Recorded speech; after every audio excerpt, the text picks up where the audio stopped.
राधे मेरी स्वामिनी,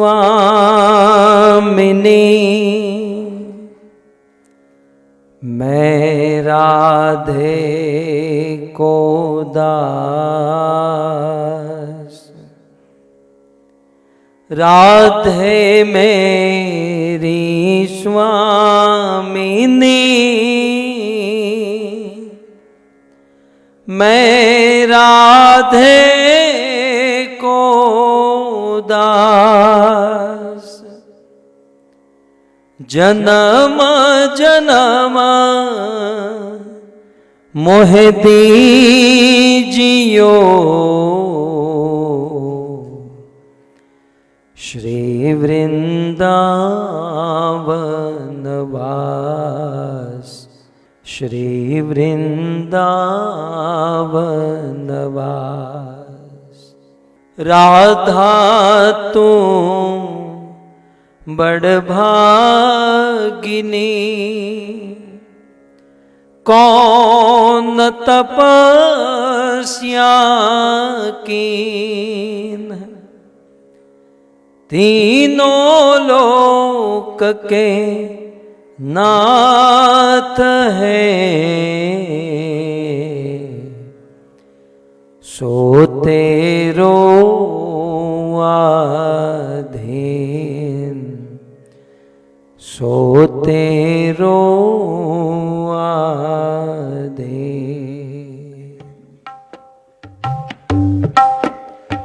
जय राधा माधव कुंज बिहारी, जय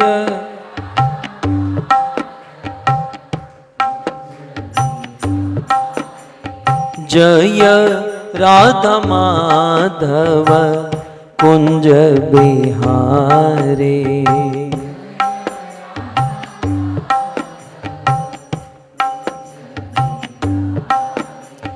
जय राधा माधव कुंज बिहारी,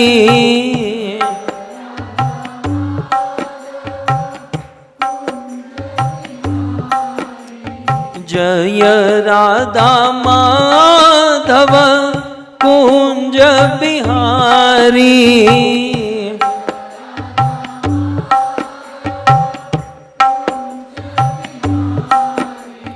गोपी जनवल्लभ गिरिवर धारी,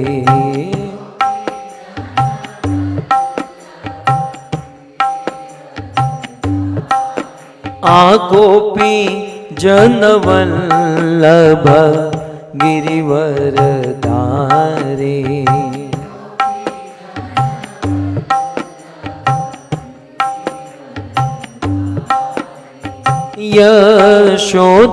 यशोदानंदन ब्रज जन रंजन,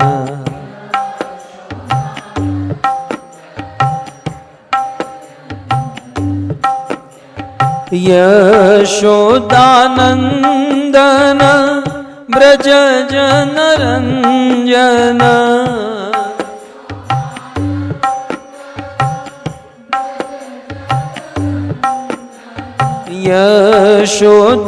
यशोदानंदन ब्रज जन रंजन।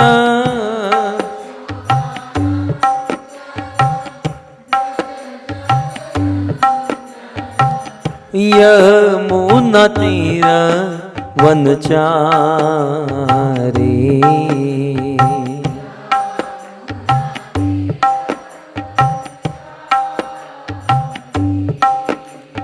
जय राधा माधव कुंज बिहारी।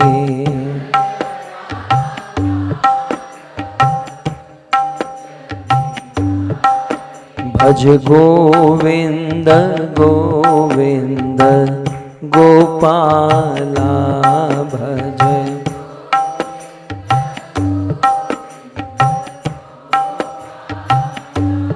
भज मुरली मनोहर नंदलाला भज,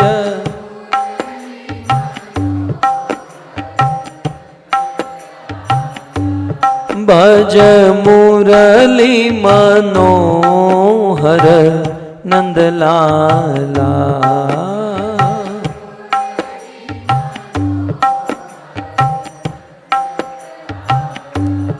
भज गोविंद गोविंद गोपाला।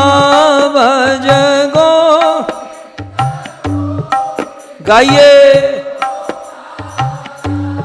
भज गोविंद गोविंद गोपाला। भज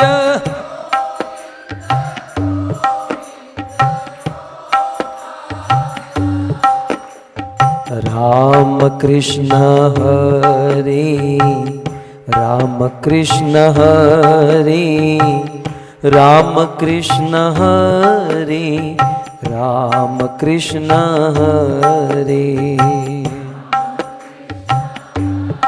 गाइए।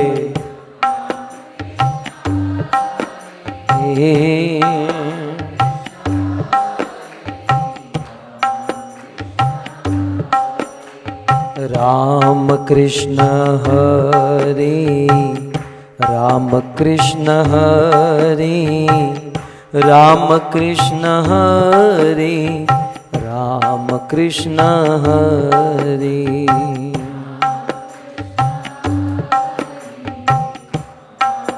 कृष्ण हरे।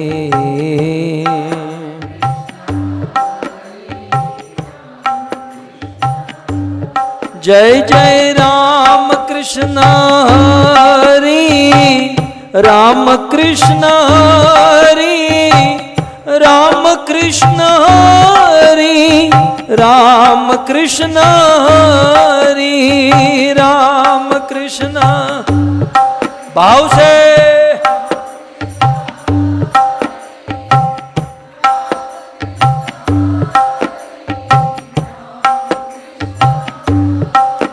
हरे राम राम राम सीता राम राम राम हरे राम।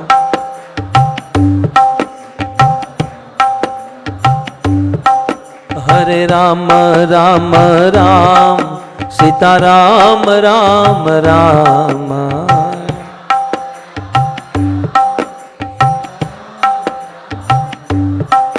हरे राम राम राम सीता राम राम राम।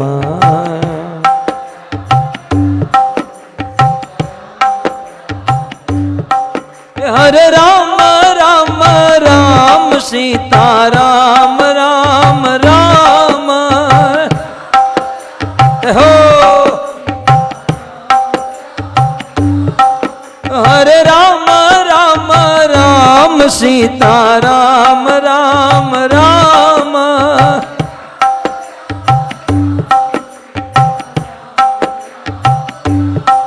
हरे कृष्णा कृष्णा कृष्णा हरे हरे। हरे राम राम राम हरे हरे। हरे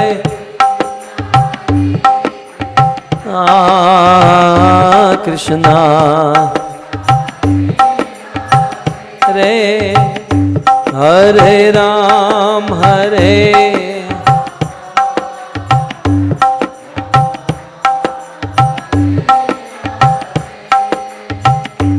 हरे कृष्णा कृष्णा कृष्णा हरे हरे। हरे राम राम राम राम हरे हरे। हरे भाव से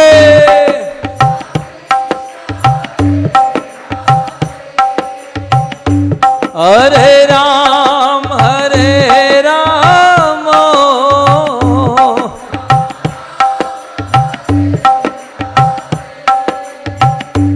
हरे कृष्णा कृष्णा कृष्णा हरे हरे, हरे राम राम राम हरे हरे। कृष्णा हरे हरे,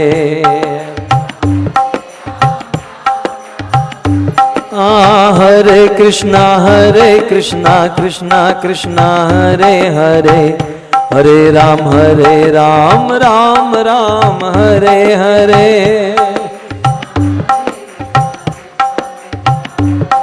हरे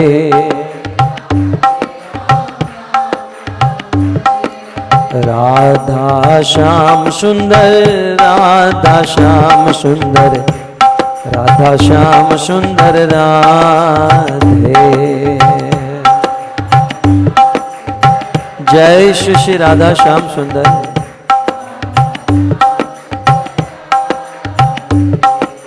जगन्नाथ जगन्नाथ बलदेव जय सुभद्रा।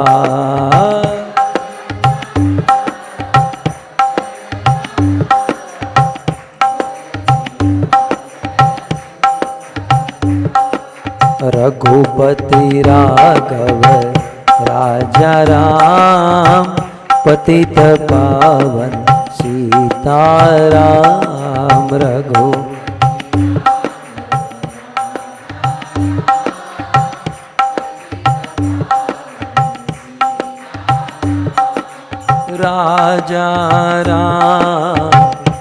राजा राम, पतित पावन सीताराम।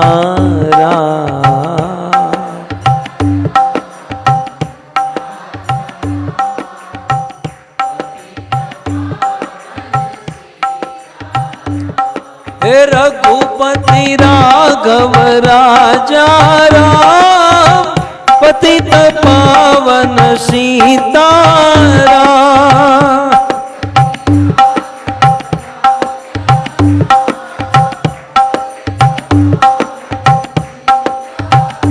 हाँ गौर निताय जय गौर निताय, गौर निताय जय गौर निताय।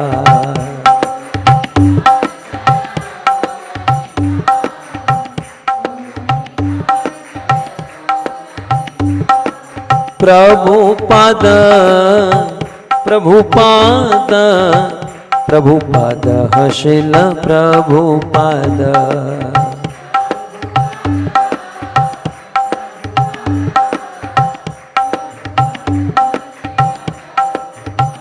जय जय प्रभुपाद प्रभुपाद प्रभुपाद प्रभुपाद। जय जय प्रभुपाद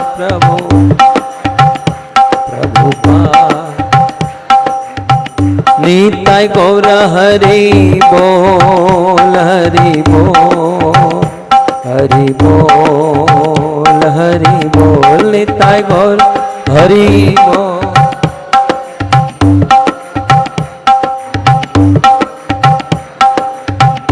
युग धर्म हरिनाम संकीर्तन की, ग्रंथराज श्रीमद् भागवतम महापुराण की, श्रील प्रभुपाद की। निताय गौर प्रेमानंद। यम ब्रह्मा वरुणेन्द्र रुद्रमरुत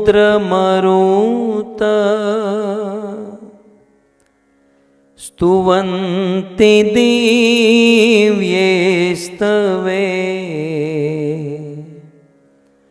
वेदे सांगपद क्रमोपनिषदे गायन्ति यं सामगा ध्यानावस्थिततद्गतेन मनसा पश्यन्ति यं योगिनो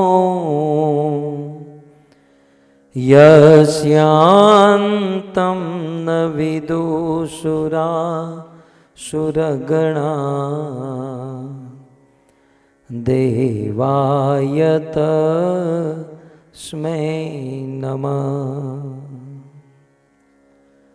वंशी विभूषितकरा नवनीरदाभा पीतांबर दरुणबिंबफल दरोष्ठा पूर्णेन्दुसुन्दरमुखा अरविन्दनेत्रा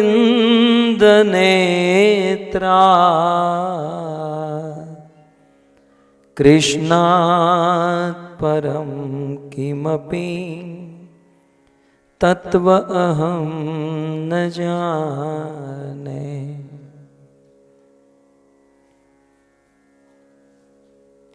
करारविन्दे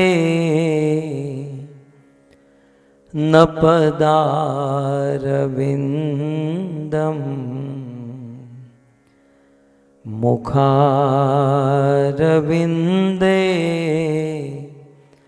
विनिवेशयन्तम् वटस्य पत्रस्य पुटे शयानम् बालं मुकुन्दं मनसा स्मरामि। श्री कृष्ण गोविंद हरे मुरारे, हे नाथ नारायण वासुदेव। जिह्वे पिबत्स्वा अमृत में देव। गोविंद दामो दरमाधवेति। ओम नमो भगवते वासुदेवाय। बोलिए।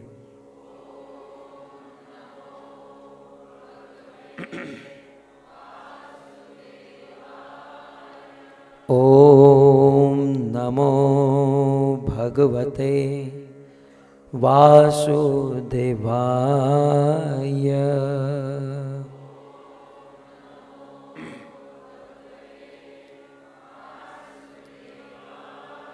ओम नमो भगवते वासुदेवाय।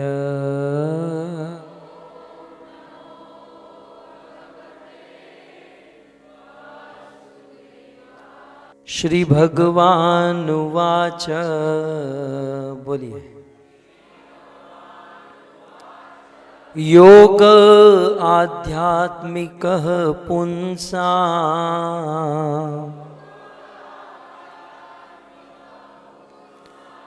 मतो निःश्रेयसाय मे। अत्यन्तोपरयतिर्यत्र दुःखस्य च सुखस्य च।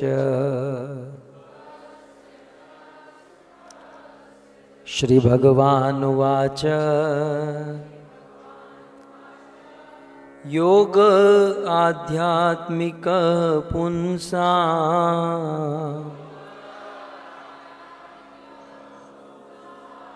मतो निःश्रेयसाय मे। अत्यन्तोपरयतिर्यत्र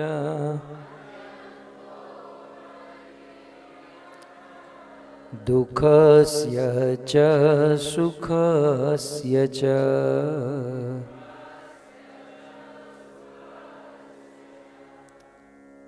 जय जय श्री राधा रमण,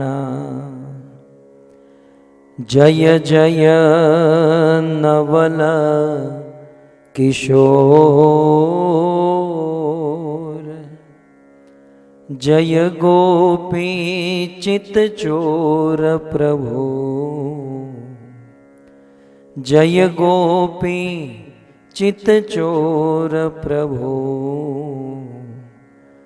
जय जय माखन चोर, जय जय माखन चोर।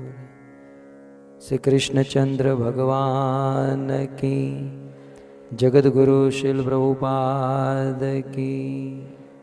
उपस्थित भगवत कथा अनुरागी भक्तवृंद, इस सभा को सुशोभित करने वाले अंतर्राष्ट्रीय कृष्ण भावनामृत संघ के वरिष्ठ भक्तगण, दूर दूर से पधारे हुए अतिथि मेहमान महानुभाव एवं आधुनिक उपकरणों के माध्यम से इस कथा का श्रवण करने वाले देश विदेश के समस्त श्रोतागण, आप सबका स्वागत एवं आप सब के चरणों में हमारा प्रणाम। परम सौभाग्य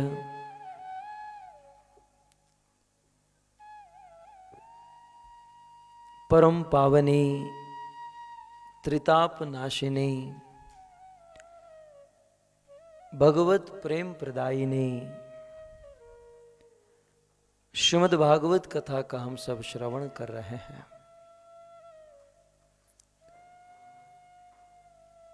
श्रीमद् भागवत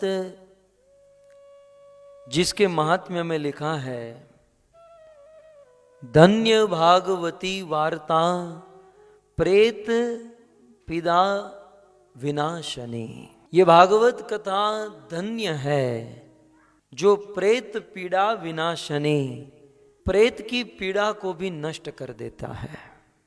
अर्थात श्रीमद् भागवत का श्रवण करने से प्रेत योनि को प्राप्त हुआ जीव भी अपने दुखों से मुक्त होकर भगवान के धाम को प्राप्त कर सकता है। और इसका ज्वलंत प्रमाण है आत्मदेव ब्राह्मण का पुत्र धुंधुकारी।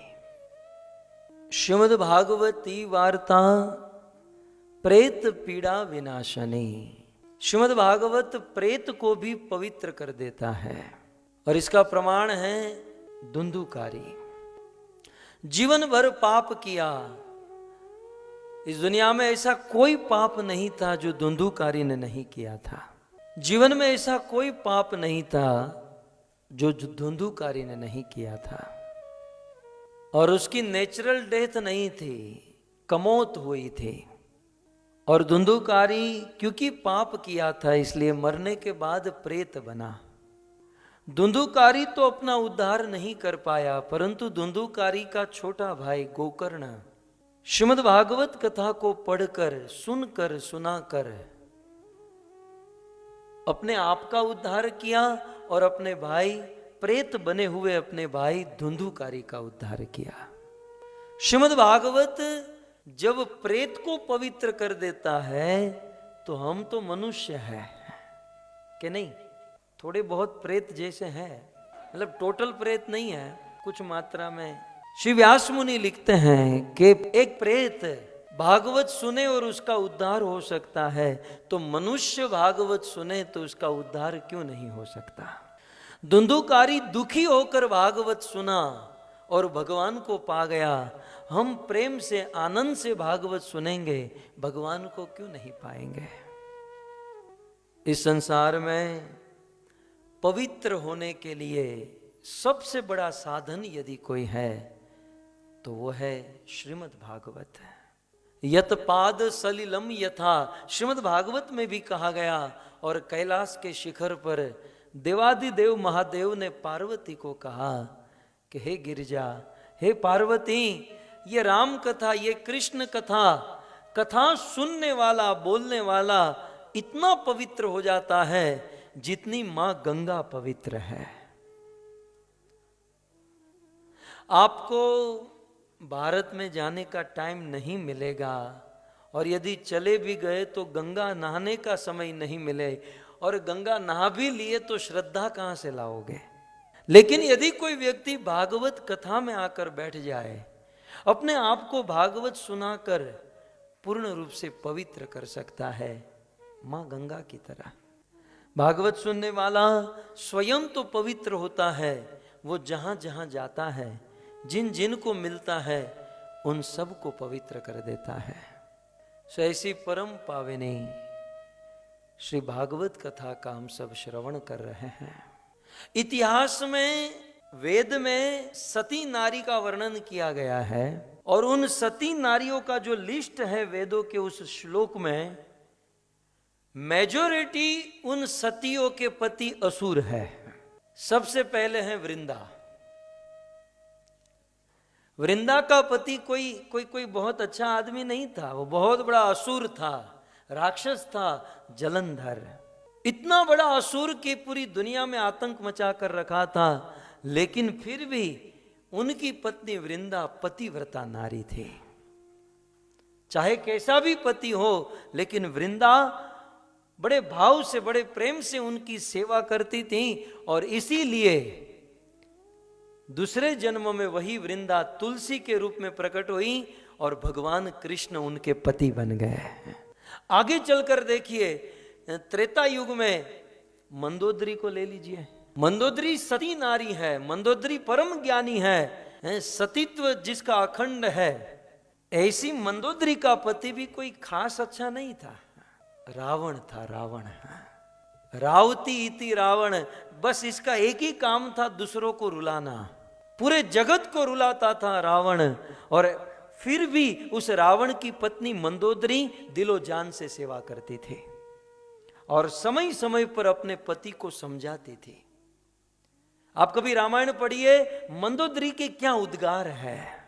रामायण में लगभग मंदोदरी ने अपने पति को लगभग 3-4 बार समझाया कि पतिदेव, मैं आपकी पत्नी हूं, मैं ज्यादा तो कुछ कह नहीं सकती,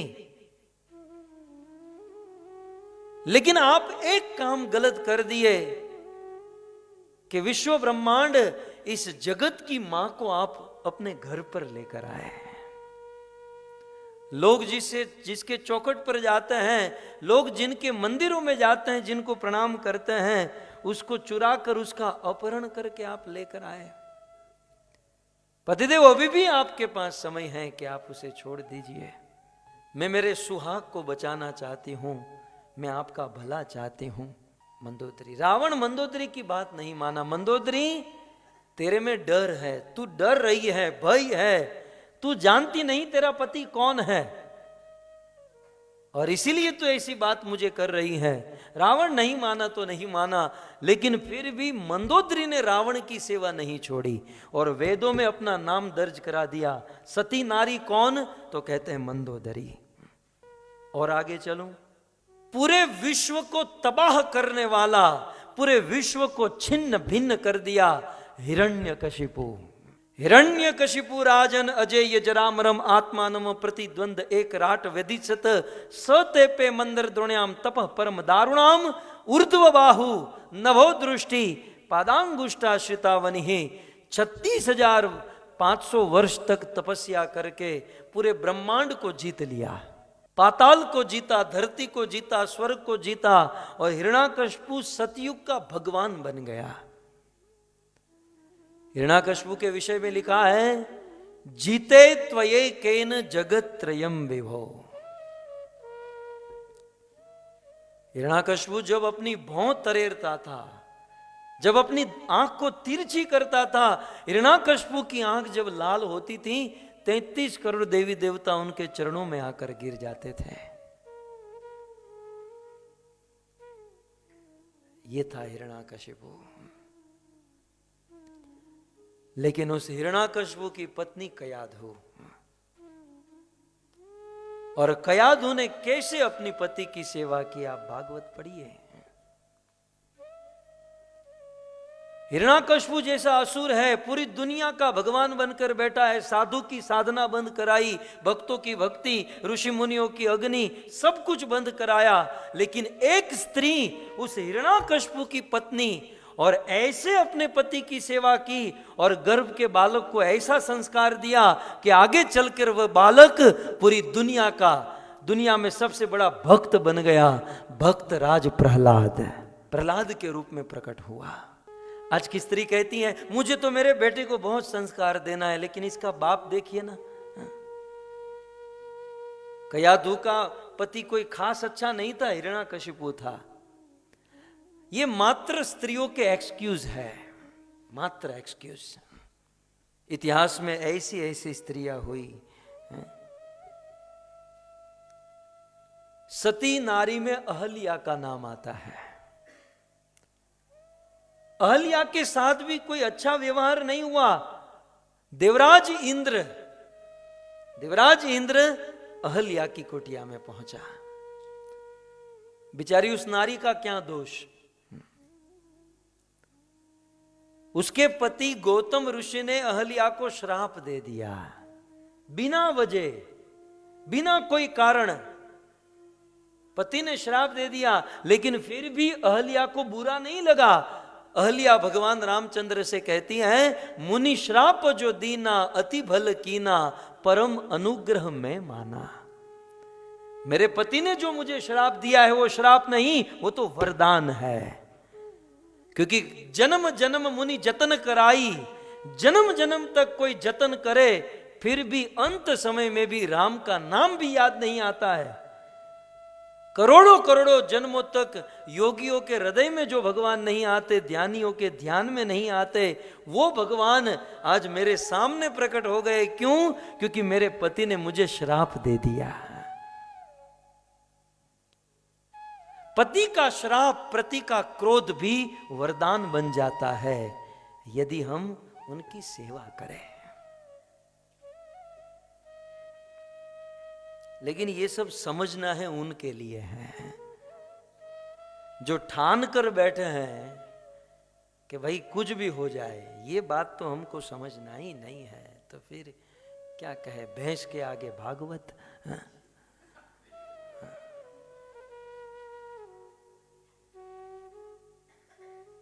भैंस भी समझती है, जानते हैं?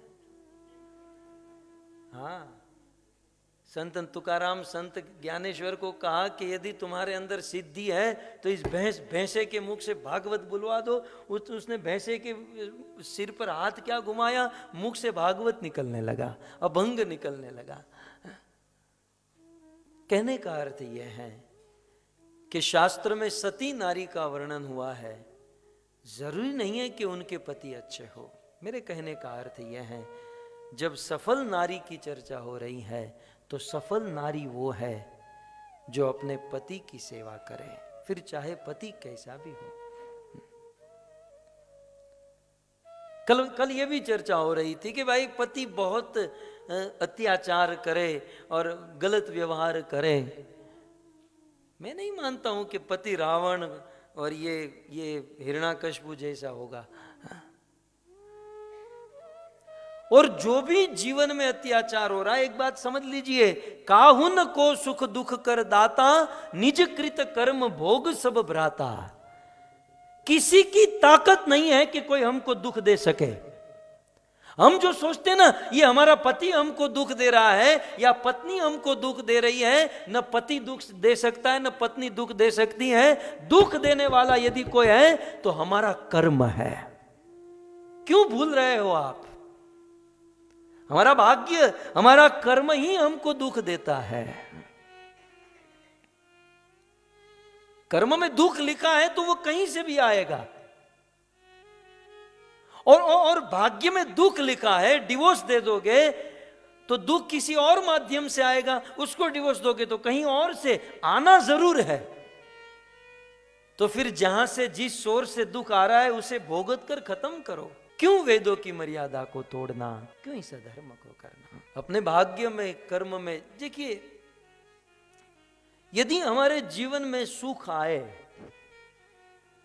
यदि हमारे जीवन में सुख आए, हमारे मन की इच्छा पूर्ण हो, तो समझो कि हरि कृपा। और यदि जीवन में दुख आए, कोई प्रॉब्लम आए, तो समझो हरि इच्छा। ये हरि इच्छा है। हरि की इच्छा समझकर उसे भोगत लो।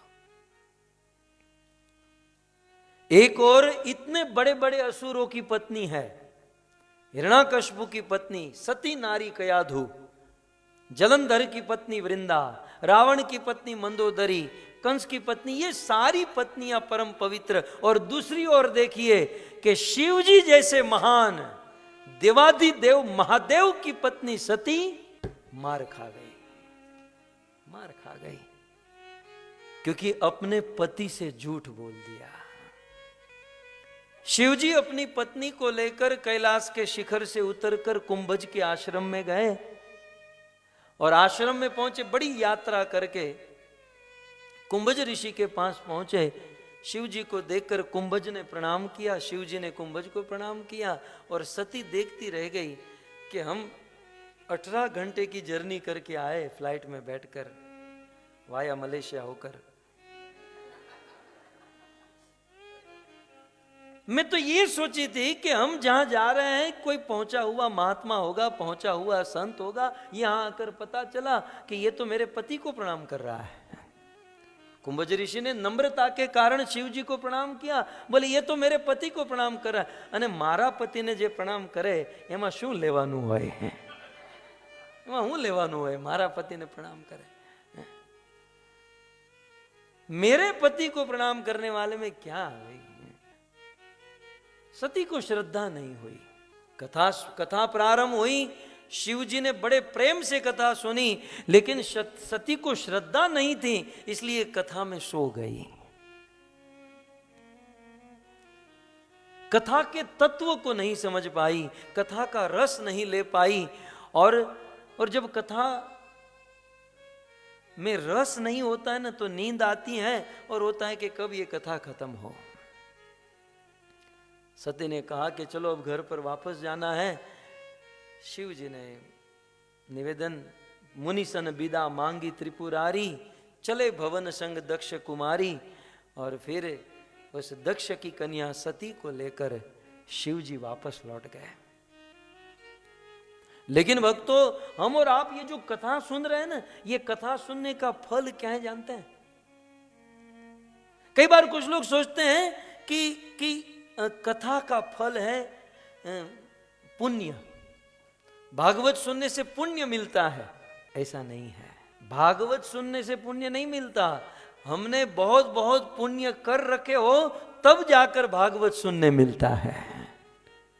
पुण्य का फल भागवत, भागवत का फल पुण्य नहीं है, पुण्य का फल भागवत है। इसलिए व्यास मुनि ने कहा, भाग्योदयेन बहु जन्म समार्जितेन सत्संगम च लभते पुरुष यदा वै। पुण्य का फल भागवत है, तो फिर भागवत सुनने का फल क्या है? एक और मात्र एक, हरि का दर्शन। यदि ठीक से भागवत सुनोगे तो घर पर पहुंचोगे, तब तक बीच में भगवान का दर्शन हो जाएगा। शिव जी को हो गया, क्योंकि शिव जी ने ठीक से सुनी थी, बिना खाए पिए। आप खा पी कर बैठे हैं। शिव जी ने बिना जब की मारे सुनी थी, आप 2-3 मार भी देते हैं। और शिव जी के बच्चों का तो कोई प्रश्न नहीं था, क्योंकि थे ही नहीं। शिव जी मन में सोच रहे थे कि जिस राम की कथा मैंने सुनी, उस राम का दर्शन हो जाता तो जीवन धन्य बन जाता। और हुआ ऐसा कि त्रेता युग आ चुका था, और त्रेता युग में राम को वनवास भी मिल चुका था। वनवास के दौरान रावण सीता का अपहरण करके चला गया था, और उस समय भगवान रामचंद्र सीता को खोज रहे थे, दर दर भटक रहे थे, रो रहे थे। और प्रत्येक व्यक्ति को, अरे वृक्ष को, पौधे को, पत्थर को पूछ रहे थे कि हे खगर मृग है मधुकर श्रेणी, तुम देखी सीता मृग नयनी। क्या आपने मेरी सीता को देखा? और दूर से शिव जी ने दर्शन किया, क्योंकि ये बात कथा में आई थी कि राम ऐसे विचरण करेंगे। शिव जी समझ गए और शिव जी ने सोचा कि निकट जाऊंगा तो राम की लीला में डिस्टर्ब होगा, इसलिए दूर से ही शिव जी ने प्रणाम किया। जय सच्चिदानंद दिनेशा कहकर शिव जी ने प्रणाम किया और सती पीछे बैठी थी। बाइक तो नहीं था, वो नंदी बैल था, बाइक नहीं था, बैल था। कैसा प्रास बैठ रहा है। तो सती ने कहा कि आपने किसको प्रणाम किया? शिव जी ने कहा, देवी जिसकी कथा हम सुनने गए थे, जिस भगवान रामचंद्र की हमने कथा सुनी, मुनिवर ने सुनाई, वो राम साक्षात भगवान सामने खड़े। कथा सुनने का फल राम दर्शन हो रहा है। सती ने कहा चलो मैं भी देखूं। दूरबीन हुआ था ना, ऐसे करके जूम करके देखा, राम रो रहे थे, दर दर भटक रहे थे। सती ने कहा ये राम जो अपनी पत्नी के विरह में रोए, पत्नी के विरह में इतने आसक्त रहे, ये भगवान हो नहीं सकता। शिवजी ने कहा मान जाओ यही भगवान है। बोले मैं नहीं मानूंगी। अब कथा में सोई न होती तो समझ में आता, लेकिन जो लोग कथा में सोते रहते हैं और फिर प्रश्न पूछते हैं। अब शिवजी बार बार बना रहे कि यही राम है, सती मान जाओ यही राम है, यही राम है। सती ने कहा मैं नहीं मानूंगी, और यदि ये भगवान है तो मैं परीक्षा लूंगी। शिवजी ने कहा कि तुम्हें परीक्षा लेना है तो लो, मैं तो यहां बरगद के पेड़ के नीचे बैठा हूं। और सती गई परीक्षा लेने। जो चराचर जगत समस्त जीवों की परीक्षा लेता है, ये स्त्री आज भगवान की परीक्षा लेने जा रही है। रास्ते में सती ने सोचा परीक्षा लूंगी, कैसे लूं परीक्षा? बोले जिस सीता को खोज रहे हैं ना, जिसके विरह में रो रहे हैं, वो सीता का रूप धारण करके जाऊंगी और मुझे देखकर रोना बंद कर देंगे। सती ने हूबहू सीता का रूप धारण किया, और सती पीछे से नहीं, सती आगे से प्रकट हुई। और राम ने जब सीता का रूप धारण किए हुए सती को देखा, दोनों हाथ जोड़कर राम ने प्रणाम किया। ऐसे प्रणाम करने की कोई जरूरत नहीं थी, राम तो महान है सती से, लेकिन राम ने यह सोचकर प्रणाम किया कि अरे माया, माया तूने शिव की पत्नी को भी नहीं छोड़ा। राम ने प्रणाम किया और बस उस सीता का रूप धारण की हुई सती को इतना ही कहा कि देवी सती, तुम अकेली इस घोर वन में क्या कर रही हो? तुम्हारे पति कहाँ है? अब आप क्या पर्थ वाले क्या समझोगे, हालांकि भारत वाले भी नहीं समझ पाएंगे इस बात को। एक बात सुन लीजिएगा, बहुत गहरी है, समझ में आए तो। क्या कहा राम ने जानते हैं? रामायण में लिखा है कि इस घोर वन में, इस निर्जन वन में देवी तुम अकेले अकेले क्यों घूम रही हो? पति कहाँ है? ये बात आर्यवर्ष की नारी के लिए एक गाली मानी जाती है, एक बहुत नीच, एक बहुत निम्न बात मानी जाती है कि इस घोर वन में अकेले क्या कर रही हो? पति कहाँ है? क्योंकि बिना पति के एकांत में घोर वन में पत्नी का रहना यह भी अशुभ माना जाता है। आप जो भी समझो, आप स्वतंत्र हो, लेकिन यह बहुत बुरा माना जाता है। सती को बहुत बुरा लगा कि राम ने मुझे पहचान लिया और ऐसा कह दिया कि तुम अकेले अकेले क्या। सती को इतनी लज्जा हुई कि राम ने मुझे पहचान लिया, सीता का रूप धारण, क्या करूं, कहां जाऊं, कहां भागूं, धरती फटे तो अंदर समा जाऊं। सती को बड़ी लज्जा हुई और कुछ नहीं बोल पाई, वहां से भाग गई। सिर चकराने लगा और शिव जी के पास आई। शिव जी ने कहा हो गई परीक्षा। अब देखो, अब सती के अपराध देखो। सबसे पहले कुंभज ऋषि का अपमान किया कि उनकी नम्रता को नहीं समझ पाई। दूसरी गलती, कथा में सो गई। तीसरी गलती, भगवान को पहचान नहीं पाई। चौथी गलती, अपने पति की बात नहीं मानी। शिव जी ने कितना मनाया, सती मान जाओ मान जाओ। आप इतना विचार करो कि इस संसार का प्रलय करने वाला त्रिनेत्र शिव जी अपना तीसरा नेत्र खोले तो ब्रह्मांड के ब्रह्मांड का प्रलय हो जाए, लेकिन ऐसे देवाधिदेव महादेव शिव जब अपनी पत्नी को नहीं मना पाए, तो संसार का साधारण जीव जब अपनी पत्नी को न मना पाए, तो कोई आश्चर्य नहीं है। यहां तो शिव भी बेचारे हार गए हैं। तो पति की बात नहीं मानी, कुंभज का अपराध किया, कथा में सो गई, ये सारा। और दूसरा, भगवान की परीक्षा लेने चली, ये भी एक गलती हुई। और एक गलती कि सीता का रूप लेकर गई है। भक्तों, ये सारी गलती माफ हो जाती, ये सारी गलती क्षमा हो जाती, लेकिन सती एक बहुत बड़ी गलती करने जा रही है। शिव जी ने जब पूछा कि सती परीक्षा हो गई, तो सती ने कहा, कछु न परीक्षा लीन ही गोसाई, तुम्हारी प्रणाम करही मैं नाई। पतिदेव, मैंने कोई परीक्षा नहीं की। मैं जब वहां गई तो सोचा मेरा पति झूठ तो हो नहीं सकता, तो मैं वहां जाकर आपने जैसे प्रणाम किया वैसे प्रणाम करके मैं वापस आ गई। झूठ बोली। सारे अपराध क्षमा हो जाते यदि पति के सामने झूठ नहीं बोली होती। और शिव जी के सामने सती ने झूठ बोला, मन ही मन। ये तो शिव जी है, वो तो जान लिए कि ये झूठ बोल रही है, अपनी पत्नी को त्याग दिया मन ही मन। और फिर आगे चलकर सती अपने पिता के यज्ञ में अपना प्राण त्याग दिया, जी नहीं पाई। कहने का अर्थ यह है कि एक और असुरों की पत्नी है लेकिन पतिव्रता नारी है, एक और शिव जी की पत्नी है लेकिन पति से झूठ बोल रही है। इसका अर्थ यह है कि पति असुर हो या देवता हो, टोटली निर्भर करता है पत्नी के ऊपर कि हमें कैसे रहना है। ऐसा नहीं देवता जैसा पति हो फिर भी गलत आचरण हो गया, और असुर पति है फिर भी शुद्ध आचरण देखा गया। मंदोदरी, कयाधु, वृंदा इत्यादि सतियों का। देवहूति के जीवन में सफलताएं बढ़ती गई, बढ़ती गई, बढ़ती गई। और अब मां देवहूति सफलता की चरम सीमा पर जा रही है।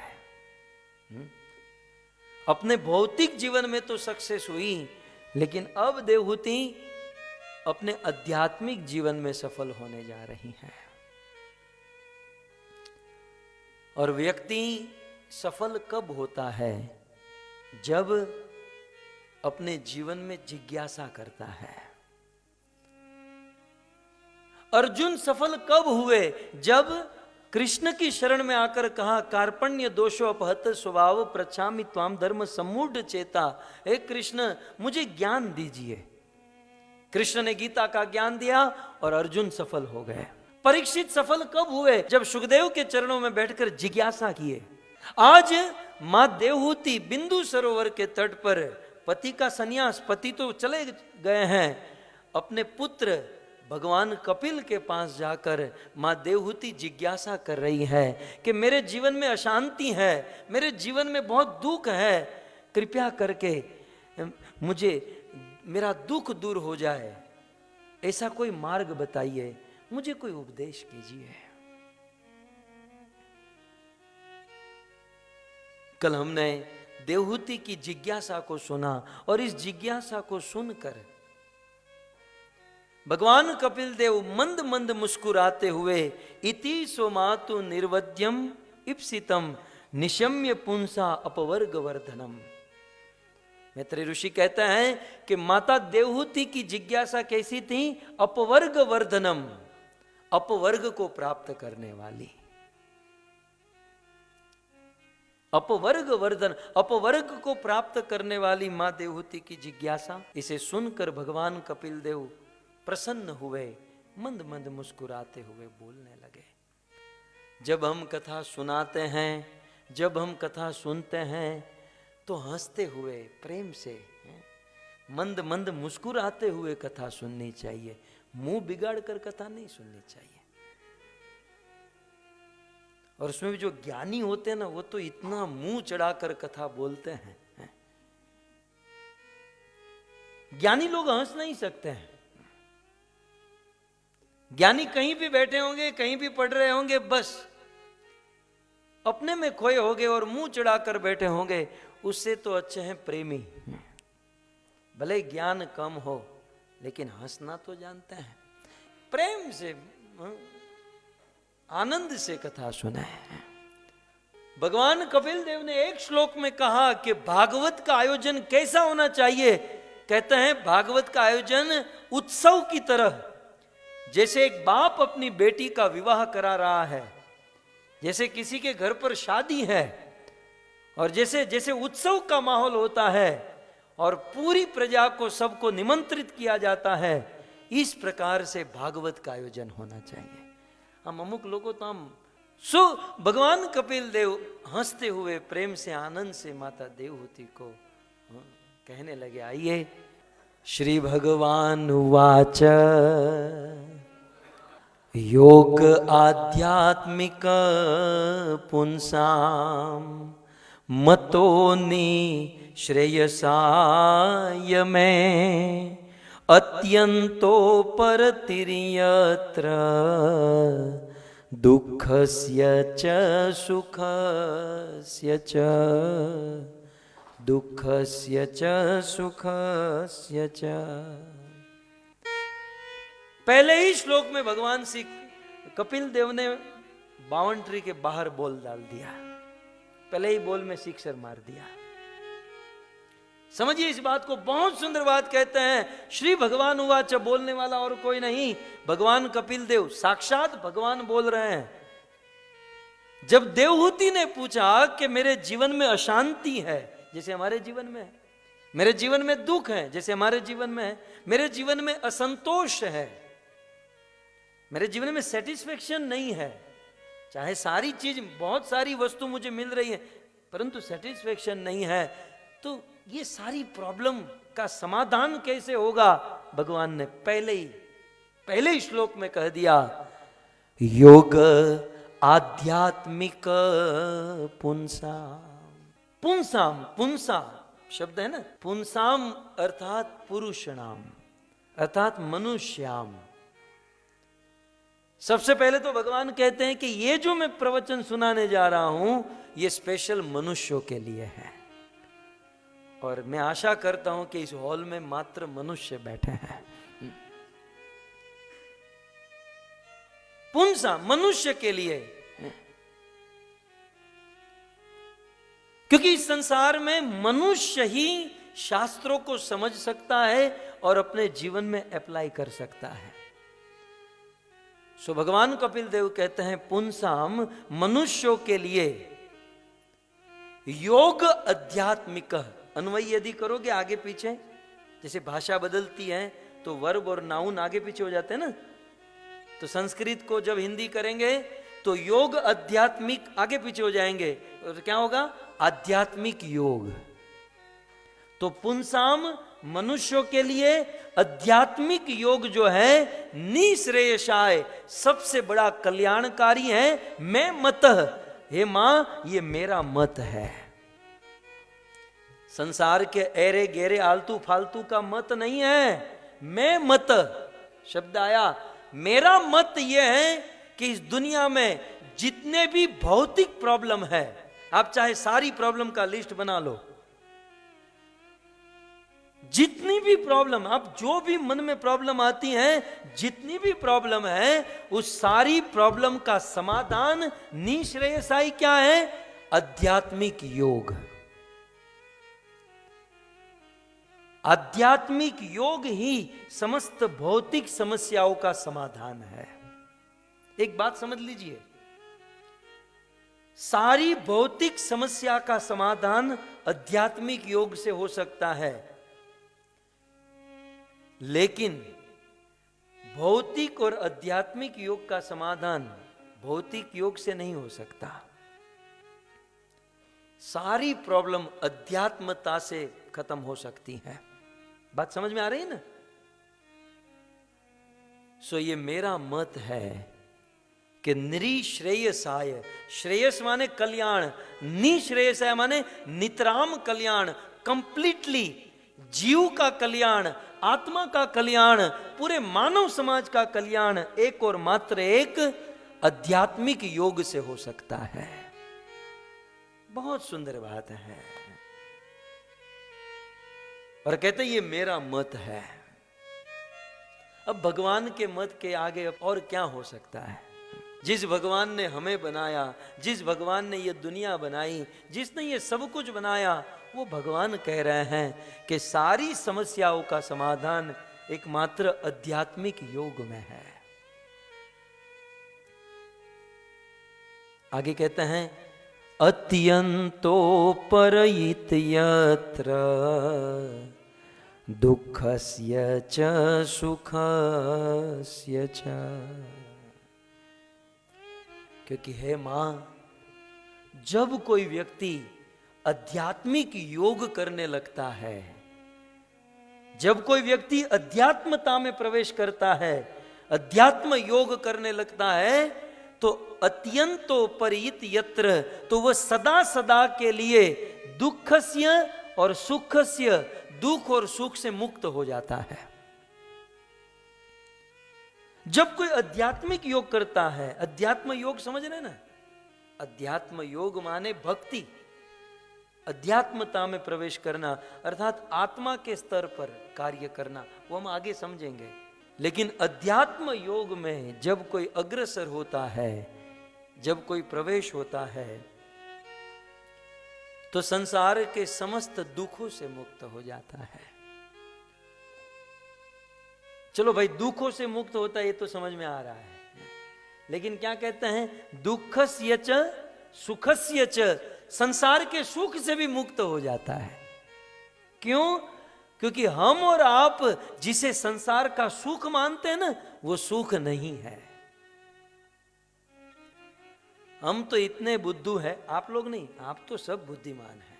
मैं मेरी बात कर रहा हूं। मैं इतने बुद्धू है कि सुख क्या है ये भी समझ नहीं पाते हैं। आईफोन 11 आया, ले लिया, मैं सुखी हो गया, सुखी हो गया, बस अब मुझे बस आईफोन 11 आ गया, अब हम सुखी हो गए। तू 6 महीना राह देख, जब आईफोन 12 आएगा तब दुखी हो जाएगा। इसका मतलब ये हुआ ना कि हम जिसको सुख समझ रहे थे वो केवल 6 महीने के लिए, 6 महीने के बाद फिर से दुख। इस दुनिया में हम जिसे सुख समझते हैं वो सुख नहीं, वह दुख निवृत्ति की अवस्था है। रजोधिका कर्मोपरा दुखे च सुख मानी न। और कुछ लोग तो इतने बुद्धू हैं कि दुख को ही सुख मान बैठे हैं। लेकिन भगवान कपिल देव कहते हैं कि मां, योग अध्यात्मिकम पुंसाम, यदि कोई मनुष्य आध्यात्मिक योग करता है तो दुनिया के इस हम जिसे सुख मानते हैं, अरे गहरे सुख से भी मुक्त हो जाता है और दुखों से भी मुक्त हो जाता है। और कैसे? तो अत्यंतो परिहित यत्र, सदा सदा के लिए, टेम्परवरी नहीं। हमारे जीवन में क्या है कि हम कभी कभी सॉल्यूशन लाते हैं कुछ प्रॉब्लम का, तो उस प्रॉब्लम का सॉल्यूशन बहुत टेम्परवरी होता है। लेकिन आध्यात्मिक योग के द्वारा हमारे प्रॉब्लम का जो सॉल्यूशन होगा वो नित्य होगा, वो सदा सदा के लिए होगा, वो परमानेंट होगा। योग। तो समस्या का समाधान कैसे होगा? कैसे होगा? आध्यात्मिक योग से। आजकल हम जिसे योगा कहते हैं ना, ये योगा भौतिक स्तर पर है, ये मात्र बॉडी लेवल पर है, शरीर के लिए है, शरीर को थोड़ा सा ठीक ठाक करने के लिए ठीक है। लेकिन यहां पर ऐसे योग की बात नहीं की जा रही है, भौतिक योग नहीं। यहां पर कौन सा योग है? आध्यात्मिक योग की बात की जा रही है। मुझे तो ये कलयुग बहुत अच्छा लग रहा है, क्योंकि आजकल लोग जागरूक हो रहे हैं। कुछ समय पहले मैं कोलंबस में था और वहां पर वर्ल्ड योगा डे मनाया गया है। भले कुछ जानते नहीं जानते, लेकिन मना रहे हैं लोग। World yoga day. और उस समय मुझे प्रवचन कहने के लिए कहा गया और हमने प्रवचन किया था। ये योग शब्द है, उस पर थोड़ी सी चर्चा करें आध्यात्मिक योग समझने के लिए। योग माने क्या है? योग किसे कहते हैं? योग की सीधी परिभाषा क्या है? To joint. योग माने जुड़ना, जोड़ना, और वियोग माने दूर हो जाना। ठीक है, इतना समझ में आया? वियोग माने दूर होना, योग माने जोड़ना। इस दुनिया में इतनी सारी प्रॉब्लम है, इसका कारण है हमारा वियोग हो चुका है। क्या हुआ है? वियोग। जब योग हो जाए तो सारी समस्या का समाधान हो जाए। तो प्रश्न होगा कि भाई हमारा किससे वियोग हुआ है और हमको किससे योग करना है? क्योंकि लिखा है ना, आध्यात्मिक योग ही सभी समस्याओं का समाधान है। तो फिर योग क्या? योग का मतलब क्या है? शिल प्रभुपाद एक दृष्टांत देते थे। एक बार, प्रसिद्ध दृष्टांत आप सब जानते हैं, मैं केवल स्मरण करा रहा हूं। एक बार एक बहुत बड़े धनी बाप अपने छोटे से बेटे को लेकर मेले में जाते हैं। मेला जानते ना? मेले में जाते हैं। मेले में बहुत भीड़ भाड़ होती है और बाप भी आनंद कर रहा है, बेटा भी आनंद कर रहा है। अचानक उस भीड़ भाड़ में उस छोटे से बेटे ने अपने पिता की उंगली छोड़ दी। कुछ देर तो वो बेटा वहां पर घूमा, सब देख रहा था, लेकिन अब बाप की याद आई, मेरे पिताजी कहां? और वहां बाप अपने बेटे को ढूंढ रहा है। उस पिताजी ने बहुत ढूंढा, बेटा नहीं मिला, बेटा भी ढूंढ रहा है, नहीं मिला। अब बहुत समय के बाद मेला समाप्त हुआ।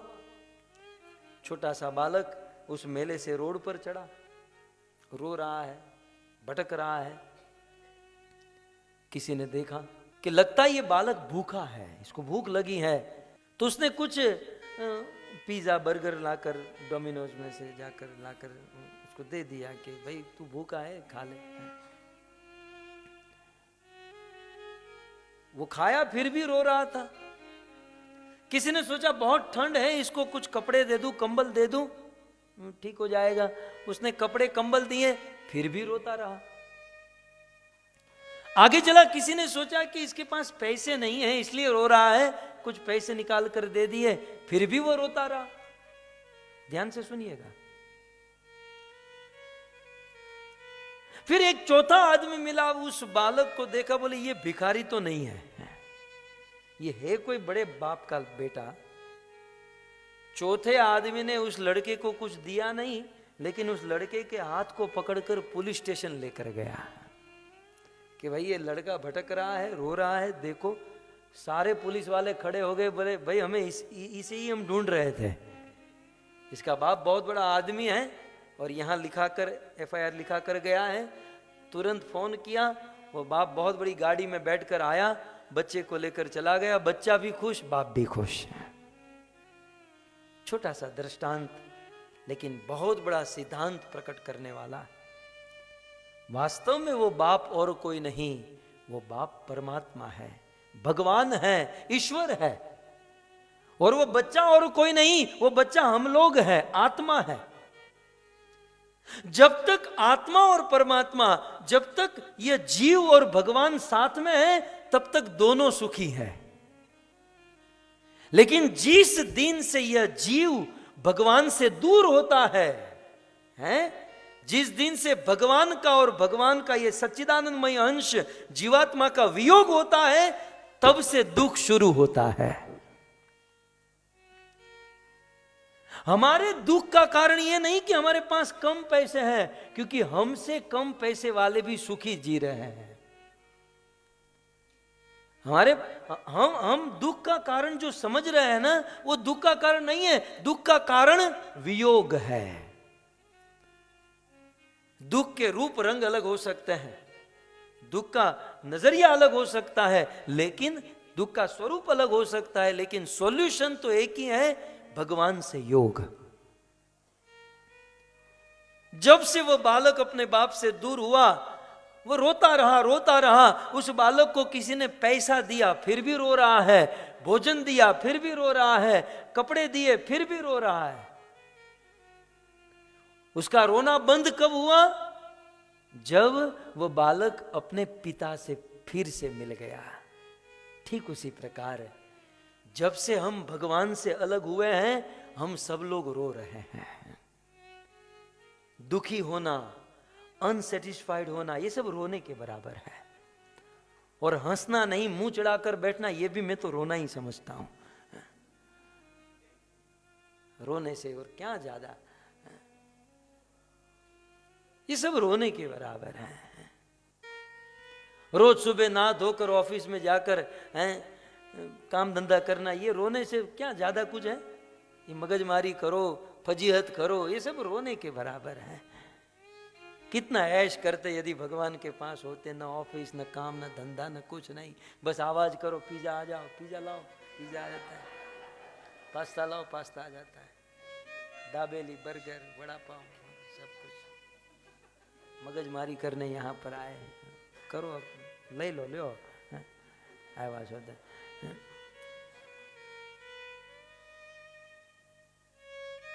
क्या मति मारी गई थी हम सब की। मैं भी आपके साथ हूं। कितना मौज करते, आनंद करते यार। लेकिन बस हमको भगवान बनना है, हमको जाना है, भगवान ने भेजा, जाओ। आ गए यहां पर।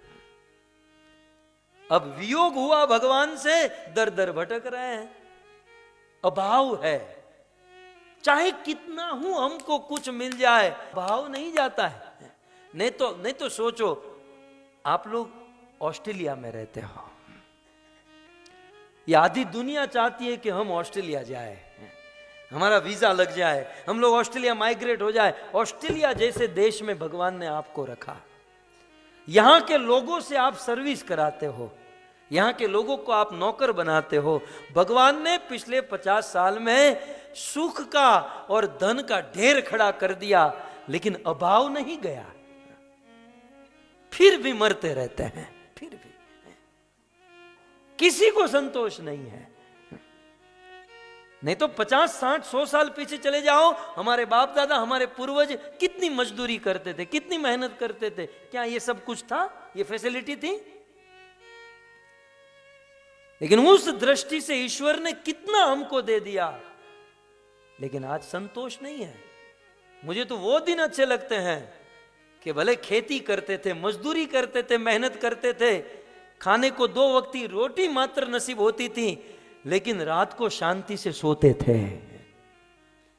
समय मिलने पर राम कृष्ण की बातें करते थे। अपने ત્યાં કેવા ભજનો આવ્યા। रोज सुबह उठकर राम और कृष्ण का स्मरण करते थे। आंख मारी उघड़े त्या सीताराम देखो, आंख मारी उघड़े त्या फेसबुक व्हाट्सएप दे। अब तो सब बदल गया। हमारे गुजरात सौराष्ट्र के संत नरसिंह मेहता ने गाया कि आंख मेरी खुले और मैं सीता राम राम कृष्ण को देखूं। ऐसे दिन होते थे, आंख खुलते ही प्रातः काल उठ के रघुनाथा, मातु पिता गुरु ना वही माथा। ये सुबह उठकर ये हुआ करता था, लेकिन आज ये सब बंद हुआ। आज सुबह जगते ही पहले मोबाइल ढूंढते हैं, काम रात को सोते समय मोबाइल, सुबह उठते समय मोबाइल, और उंगली। कथा में बैठे हुए भी 2-5 में देख रहा हूं, मुझे उसे इतना भी संस्कार नहीं है, इतना भी लिहाज नहीं है कि कथा में बैठे हैं और बस घुमाए जा रहे, घुमाए। इतना यदि मेरे कृष्ण के चरणों में उंगली घुमाई होती तो कृष्ण सामने आ जाता कि बस मैं प्रसन्न हूं भाई, तू इतनी सेवा कर रहा है। हई धन गज धन बाजी धन और रतन धन खान, जब आवे संतोष धन, सब धन धूरी समान। इस संसार में सबसे बड़ा धन क्या है? संतोष, सेटिस्फैक्शन। यदि संतोष नहीं तो करोड़ों की इमारत में आप रहोगे फिर भी शांति नहीं मिलेगी, और यदि संतोष है तो झोपड़ी में रहकर भी आप आनंद करोगे, प्रसन्न रहोगे। संतोष सबसे बड़ा धन है, संतोष। और ये कब मिलेगा? जब तक योग नहीं होगा, है? इस संसार में मेरा मोबाइल से योग हो जाए, आईफोन 11 मिल जाए, तो इसे कहते हैं भौतिक योग, ठीक है, क्योंकि मोबाइल भौतिक है। मेरा किसी व्यक्ति से योग हो जाए, संसार में कोई आदमी से योग हो जाए, तो होगा भौतिक योग, क्योंकि व्यक्ति भौतिक है। मेरा पैसों से योग हो जाए, मुझे पैसे मिल जाए, ये होगा भौतिक योग। लेकिन मेरा आत्मा का परमात्मा से योग हो जाएगा तो इसका नाम है आध्यात्मिक योग। जीवन में भौतिक योग तो बहुत किया, लेकिन जो शांति, जो सुख मिलना चाहिए नहीं मिला। उल्टे हमारे जीवन में प्रॉब्लमें बढ़ी। लेकिन सारी भौतिक प्रॉब्लम का एकमात्र समाधान भगवान कपिल देव ने कहा, योग आध्यात्मिक पुंसाम। जब तक जीव का भगवान से योग नहीं होगा, जीवन में सुख शांति नहीं मिलेगी। तमिमं ते प्रवक्ष्यामि यमवोचं पुराणघे ऋषीणां श्रोतुकामानां सर्वा गणे पुराणनम। हे मां, तमी में प्रवक्ष्यामि यम वोचम पुराणगे। मां, मैं तुम्हें जो ये बताने जा रहा हूं, जो चीज सुनाने जा रहा हूं, भगवान कपिल देव बिंदु सरोवर के तट पर मां देवहूति को कहते हैं कि अब मैं आपको जो सुनाने जा रहा हूं, मैंने पहले भी ये सुनाया था। तम इमम, जो मैं सुनाने जा रहा हूं आध्यात्मिक योग के बारे में, तम वो वस्तु, इमम ये जो है, पुराणघे, पूरा बहुत पहले मैंने किसी को सुनाया था। यमोवाचम पुराणघे, किसको सुनाया था? कहते हैं ऋषि नाम, नारद आदि ऋषि मुनियों को मैंने ये सुनाया था।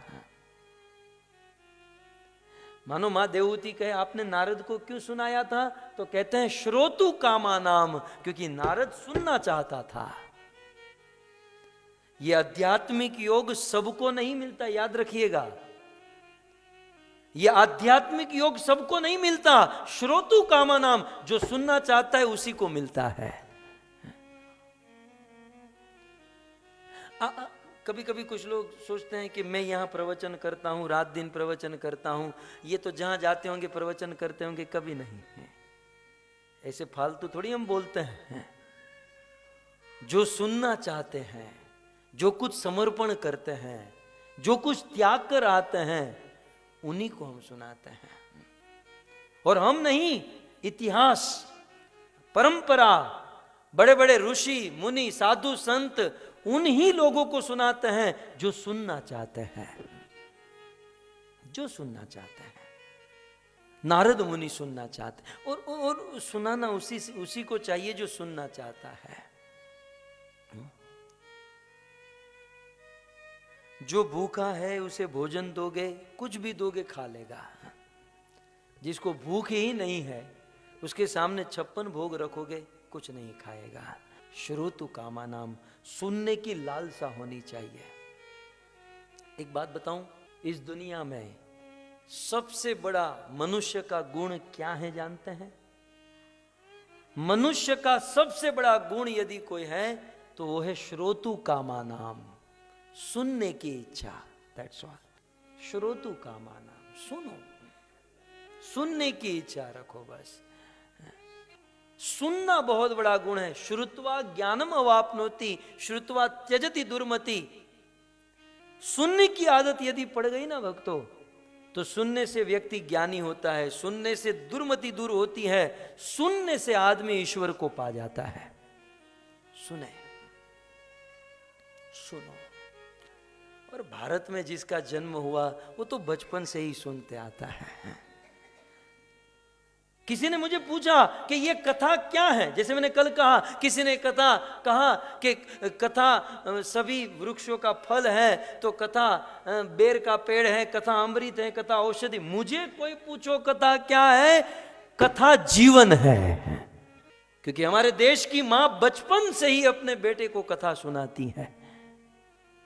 कथा सुने बिना बेटा सोता नहीं है, कथा सुने बिना खाता नहीं है, अरे नहाता भी नहीं है यदि कथा न सुनाए।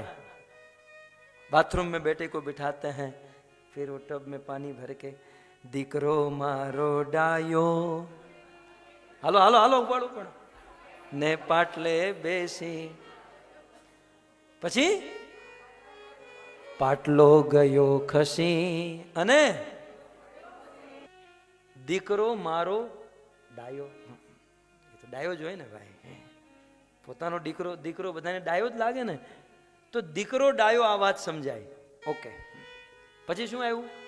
પાટલે બેસી નાયો, તો પાટલા ઉપર જ બેસીને નવાય ને, ડોલ ઉપર તો ન જ બેસાય।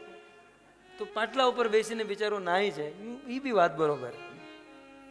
તો દીકરો મારો ડાયો પાટલે બેસી નાયો, અને પછી આગળ પાટલો ગયો ખસી। ખસી જાય, પાટલો કેમ ન ખસે? સાબુ લગાડ્યો હોય, આમ સાબુ લગાડે, સાબુ ચીકણો હોય તો પાટલો ખસી જાય। પાટલો ગયો ખસી અને દીકરો પડ્યો, તો પડે તો પગ ભાંગી ન જાય। પણ છતાંય આપણા દેશની માં શું કે? પાટલો ગયો ખસી અને દીકરો આવ્યો હસી। આ દેશનો સંસ્કાર છે કે દીકરા જીવનમાં ગમે એટલા મોટા પાટલા ઉપર બેસે, ગમે એટલી મોટી પીઠ ઉપર બેસે અને ગમે એટલા મોટા આસન ઉપર બેસે, કદાચી આસન ખસી જાય તો ક્યારે રોતો નહીં, સदैव હસતો રહેજે, હસते रहना। हमारे देश की माँ छोटे से बालक को यह संस्कार देती है कि यदि गादी खस जाए, आसन निकल जाए, तो कभी रोना मत, हंसते रहना। यह है संस्कार। हमारे देश में, हमारे महाराष्ट्र का सिंह कहा जाता है छत्रपति शिवाजी महाराज। मेरे रोंगटे खड़े हो रहे हैं, तलवार दे दे तो अभी शुरू कर दूं। ये जो गाय को काटते हैं, मारते हैं, छत्रपति शिवाजी महाराष्ट्र का सिंह माना जाता है। हमारे देश का गौरव छत्रपति शिवाजी। साक्षात भवानी माता प्रकट हुई और प्रकट होकर शिवाजी को तलवार देते हुए कहा, शिवा ये मेरी तलवार, इस तलवार से तुम युद्ध करना, कभी तुम हारोगे नहीं। अफजल खान, मुगलों का साम्राज्य, मुगल का बादशाह अफजल खान हमारी हिंदू संस्कृति को छिन्न भिन्न कर रहा था।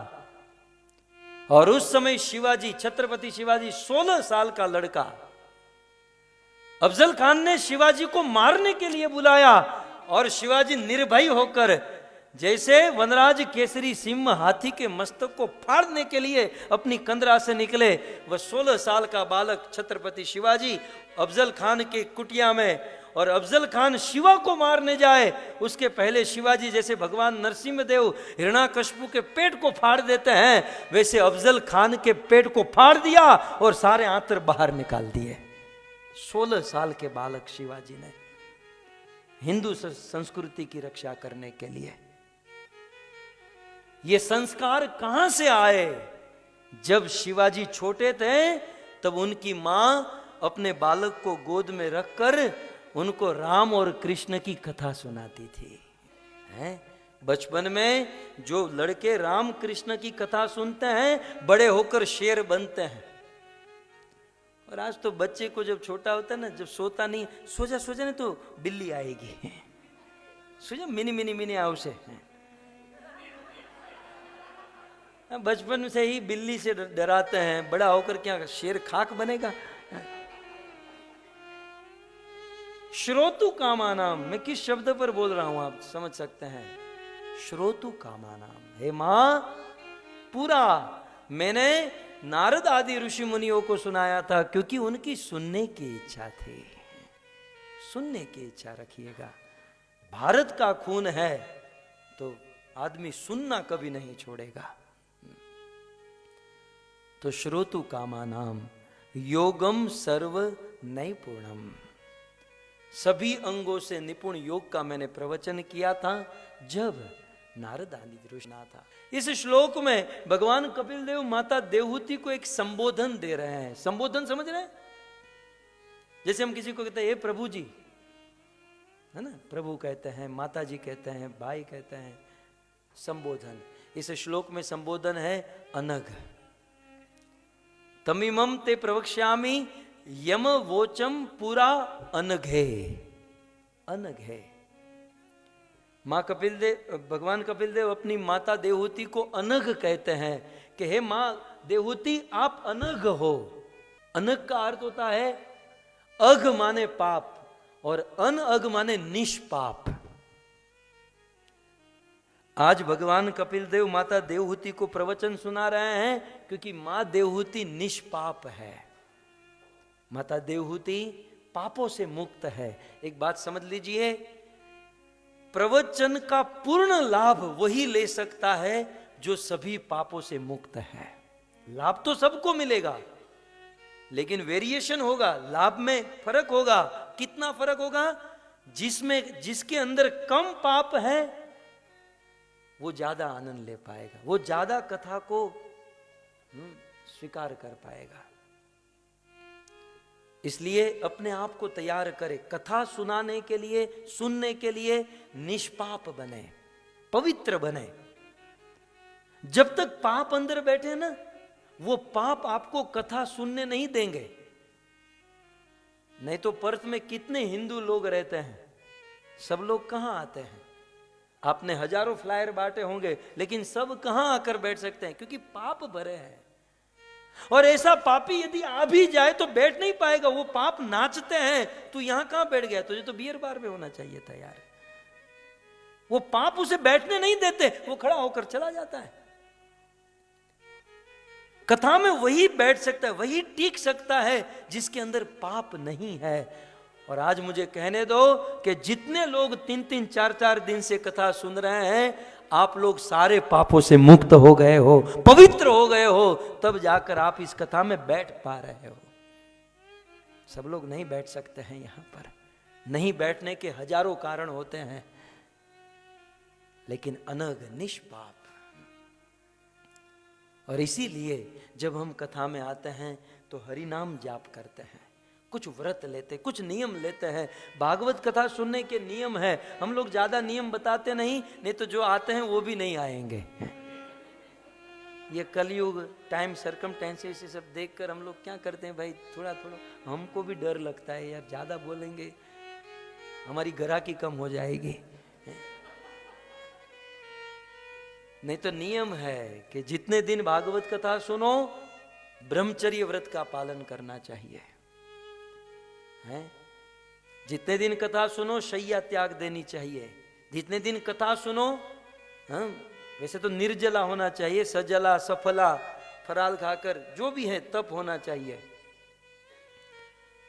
और एटलीस्ट जितने दिन कथा सुनो उतने दिन चाय, कॉफी, प्याज, लहसुन नहीं खाने चाहिए। ये तो डबल तड़का मार मार के खाकर आते हैं, फिर कहते समझ में नहीं आया। क्या खाक समझ में आएगा? समझने का जो चौथा माला होता है वो तो तुमने प्याज लहसुन से, गोबर से भर दिया, तो वहां टिकेगा क्या? शिल प्रभुपाद कहते हैं कि जब हम कोई नशा करते हैं, चाय में, कॉफी में कैफीन होता है, टॉक्सिन होता है, ये नशा जो है हमारे मस्तिष्क के सूक्ष्म तंतु को सुप्त कर देता है। समझ रहे हैं? આપણે ગુજરાતીમાં નાનું મગજ કહેવાય। આપણે નશો કરે તો નાનું મગજ કામ કરતું બંધ થઈ જાય। तो जब नशा करते हैं तो मस्तिष्क के सूक्ष्म तंतु सुप्त हो जाते हैं। कुछ लोगों के सुप्त नहीं, निकल ही गए हैं, खर गए हैं, गिर गए हैं। इतना नशा किए, इतना नशा किए हैं कि वो तंतु रहे ही नहीं है कि उसको जगाओगे कैसे। इसलिए एटलीस्ट जब हम ज्ञान ग्रहण कर रहे हैं, भागवत सुन रहे हैं, उस समय ये सब होना चाहिए, और उसे कहते हैं अनग। इस बार तो हो गया, अगली बार आप ध्यान रखना, ये व्रत लेकर कथा सुनोगे ना, बड़ा आनंद आएगा। हमने तो देखा है, मैं खुद व्रत लेकर सुनता हूं, पंजाबी के घर पे रहकर तपस्या कर रहा हूं। ये तो पनीर खाते हैं, पराठा खाते हैं, और मैं फल खाता हूं उसके सामने बैठा बैठा। खैर, लेकिन आनंद है, बड़ी सेवा हो रही है। वास्तव में सत्व गुण रहता है, कंसंट्रेट रहता है, माइंड एकाग्र रहता है, समझ में। अनग, हे मां आप अनग हो, आप निष्पाप हो, इसलिए मैं जो भी कहूंगा आपको समझ में आएगा। कई बार कहते ना, भाई आज हमको प्रवचन में कुछ समझ में नहीं आया, ये 80 लोगों को समझ में आया, तुझे ही समझ में नहीं आया, क्योंकि चौथा माला खाली है, यह ही नहीं है। बाकी सबको समझ में आया, हमको समझ में क्यों नहीं आया? क्योंकि पाप भरा हुआ है, अग भरा हुआ है। अनग हो जाएंगे, समझ में आ जाएगा। इसलिए जब शास्त्र के जटिल सिद्धांत समझ में ना आए तो शास्त्र को दोष मत दो, शास्त्र बोलने वाले को दोष मत दो, दोष अपने आप को दो कि यार अभी भी पाप इतने भरे हुए हैं कि शास्त्र की बात समझ में नहीं आ रही है। रोना आना चाहिए कि ये समझ में क्यों नहीं आ रहा है, क्योंकि पाप, ये जो पाप है ना, वो समझने नहीं देता है। यदि पाप निकल जाए तो मुझे बोलने की भी जरूरत न पड़े, अपने आप ज्ञान प्रकट हो जाए। ज्ञान कहीं बाहर नहीं है, ज्ञान तो अंदर ही है, और मैं ये जो बोल रहा हूं ये ज्ञान दे नहीं रहा हूं, आपके अंदर जो है उसे उजागर कर रहा हूं धीरे धीरे। बाकी ज्ञान तो हम सब के अंदर है ही, उसे खोलना है। वो पाप इतने हैं इसलिए वो ज्ञान ढक गया है। पाप हटा, ज्ञान प्रकट। कई बार कुछ लोग कहते हैं हम भागवत सुनते हैं लेकिन भागवत याद नहीं रहता, भागवत श्लोक याद नहीं रहता। ये याद रखने के लिए नहीं है। भागवत सुनते हैं अपने आप को पवित्र करने के लिए है। क्यों है पवित्र? पवित्र हुए तो ज्ञान तो है ही अंदर, वो प्रकट हो जाएगा। पवित्र करे अपने आप को। तो हे मां, सुनने वाले इच्छा नारद आदि ऋषि मुनियों में थी, इसलिए सुनाया, और आप भी सुनोगी तो आपको समझ में आएगा, क्योंकि आप अनग हो। आगे कहते हैं, चेतः खल्वस्य बंधाय मुक्तये चात्मनो मतम गुणेषु सक्तं बंधाय रतं वा पुंसि मुक्तये, रतं वा पुंसि मुक्तये। भगवान कपिल देव, बहुत सुंदर बात, ये बहुत बहुत सुंदर प्रवचन। चेत, पहले तो ये शब्द समझ लीजिए, इस श्लोक का जो प्रथम शब्द है चेतः। चेत माने चित्त, ठीक है, और चित्त का अर्थ होता है मन। वैसे चित्त के बहुत सारे अर्थ होते हैं, लेकिन यहां पर चित्त का अर्थ है, चेत का अर्थ है मन, ठीक है। अब आगे समझिए इस बात को। चेतः खल्वस्य बंधाय, और खल्वस्य, खल्वस्य शब्द बना है खलु। खलु माने निश्चित। निश्चित को क्या कहेंगे? डेफिनेटली, निश्चित ही। मतलब इसमें कोई दो राय नहीं है, कोई कंफ्यूजन नहीं है। अब प्रवचन ही भगवान का है तो उसको को क्या कंफ्यूजन होगी। तो खलु शब्द जो है ना, निश्चित के लिए होता है कि निश्चित ही, चेतः माने मन, निश्चित ही मन, बंधाये मुक्तये चात्मनो मतम। मतम माने मेरा मत है, मैं मतम।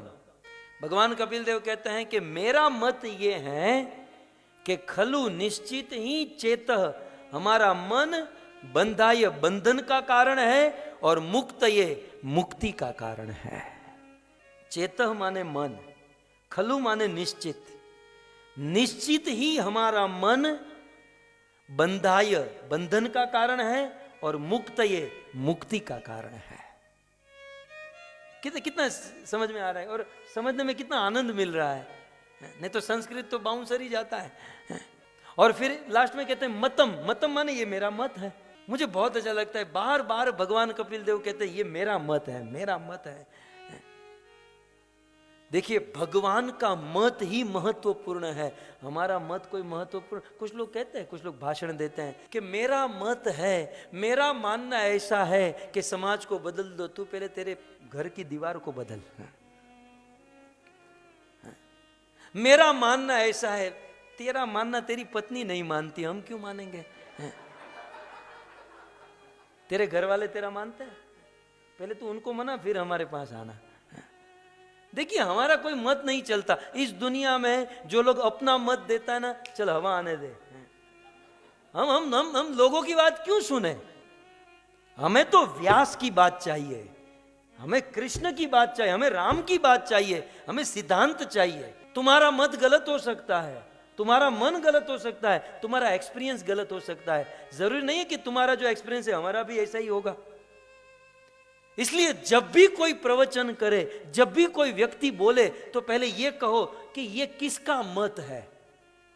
तेरा मत है तो तू 200 ग्राम हवा आने दे, मुझे ठीक से बैठने दे। तेरा मत हमारे कुछ काम का नहीं है। लेकिन यदि कृष्ण का मत है, गीता में से शब्द बोला गया तो ठीक है, भागवत का शब्द है, रामायण का शब्द, और प्रमाण के साथ खाया जा रहा है। और भगवान उवाच आगे आपने देखा, और मैं मत बार बार कह रहे हैं। तो ये मेरा मत है कि चेत मन ही निश्चित बंधाय मुक्तये कारणम, मन ही बंधन और मुक्ति का कारण है। ये समझ में आया कि हमारा मन जो है मुक्ति और बंधन का कारण है। पहले तो बंधन को समझिए, फिर मुक्ति को समझिए, फिर मन को समझिए, तो कितना कुछ समझना पड़ेगा। बंधन बोल देने से बंधन हो समझ में आ जाएगा? बंधन का अर्थ क्या है? बंधन किसे कहते हैं? बंधन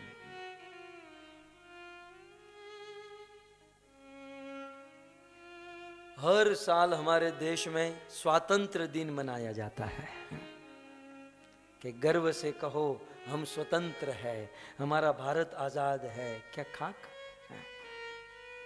चाय ब्रिटिशर्स की पीते हैं और कहते हैं कि हम आजाद हैं। वो 200 साल रह कर गए और तुम अभी भी उनका पी रहे हो। छोड़ो ये सब तो ऊपर की बाहर की बातें हैं। मैं आपको कहूं कि हम आत्मा हैं, आत्मा के ऊपर मन, बुद्धि, अहंकार का बंधन है, ठीक है? फिर इस सूक्ष्म देह के ऊपर ये पंच महाभूत से बने हुए शरीर का बंधन है। शरीर मिला तो जन्म का बंधन, मृत्यु का बंधन है, बुढ़ापे का बंधन। बुढ़ापा बंधन नहीं है। कौन इसमें से चाहता है कि मैं बूढ़ा हो जाऊं? थोड़े से काले होते हैं तो तुरंत सलून में जाकर, नहीं सफेद होते तो काले करा देते हैं। कौन बूढ़ा होना चाहता है? बंधन है बूढ़ा। रोग आ जाना, रोग आना, ये बंधन है। रोज सुबह जगकर ऑफिस खोलना, दुकान पर जाना, जॉब करना, क्या ये बंधन? ऐसा लग नहीं रहा है कि हम बंधन में हैं? फिर हम कैसे कह सकते हैं कि हम स्वतंत्र हैं? समाज का बंधन, बच्चों का बंधन, पति का बंधन, पत्नी का बंधन। मजाल है किसी की शाम को 7 बजे घर पर आए तो 7:05 हो जाए, तुरंत घर से रस्सी फेंकती है फोन से।